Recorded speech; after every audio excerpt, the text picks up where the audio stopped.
Well, our involvement originally began several years ago in Idaho. Seems like a pretty far place from the plains or from Canada, but actually we live in our central territory in central Idaho, where the Nez Perce tribe is near Lewiston, Idaho. It's the furthest inlet port from the west coast. Everything is barged up from the Columbia River. And in that, they start barging up these large loads. They were termed megaloads after that, but what they were the huge haul equipment that they were shipping up into Canada. They were coming through our territory, our homeland, and it's really pristine in Idaho. And they were shipping it up there to the tar sands project. So that's the first part of the equipment that was being come up. They never once consulted with the Nez Perce tribe. And so they go through Forest Service land, which is our land. They're the trustee for the tribe. Our treaty of 1855 with the federal government dictates that they have to consult with us, and they never. So what they were trying to do, and even this Highway 12 is protected by Scenic Byway Act, and so they were shipping it through without consulting the tribe. We told them that they shouldn't do it. We didn't want this to become an industrial corridor because it was so huge and so pristine and beautiful that. But they didn't pay us no mind, so our councilmen, we got together there. We stopped a few hundred loads, and then the next one came through. Our relationship and these big oil companies just didn't see any sense in paying attention to any tribe. Didn't think we had the right or ability to say anything, but they were coming through our homeland and was contributing to our relatives up in the north. The border is just a line. It's when it comes to natives being related, we're all related. We all work together and we help each other. So what had happened was we work with indigenous environmental groups, but so they in the end they end up last August or last July they end up the state gave them a permit to haul these loads to our reservation and through our ceded territory, our homeland. And so our council got together and decided that we were going to stand with our people and protest, and 8 of 9 councilmen from the Nez Perce tribe went to jail that night because we protested. But we had our people there as they crossed the reservation line, and after that we took them to court and filed an injunction with Forest Service mandating that they have the right and the ability to stop these megaloads, and they said they didn't. I mean, it's huge. It's political. I mean, every federal agency, is involved with it, every part of it, and the states are as well. So in the end, the judge gave us a good ruling, agreed with us that you have to consult with the Nez Perce tribe before we stopped them.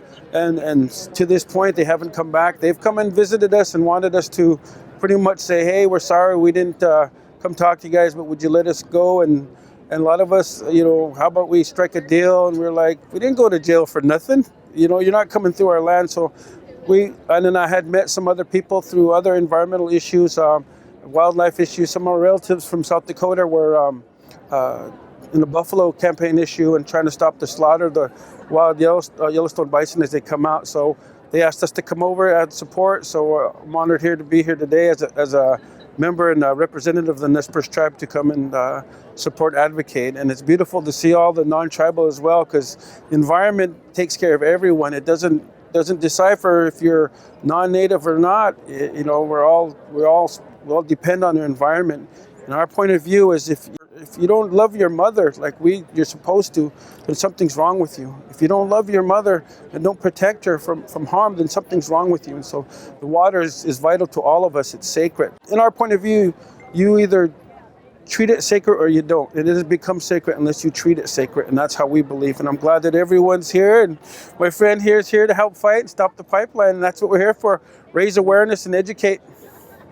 I think a lot of the natives, the native communities live in poverty. A lot of them are under that line, and when they have environmental issues, most people will just look at tribes and say, those tribes, they're complaining again, or they have something else. But there's laws that were enacted. Our treaty of 1855 is supposed to be protected by the Constitution of the United States. Under Article 6 of the Constitution of the United States, it says that treaties are supreme law of the land. These are laws. We don't want them.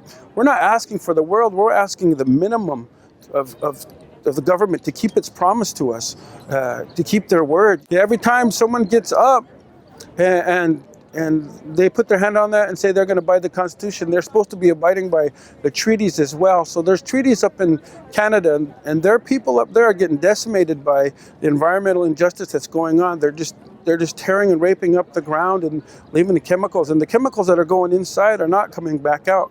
And the water's been contaminated, and that water flows everywhere. So the pipeline that's coming down, it's a huge pipeline, and what's going on is that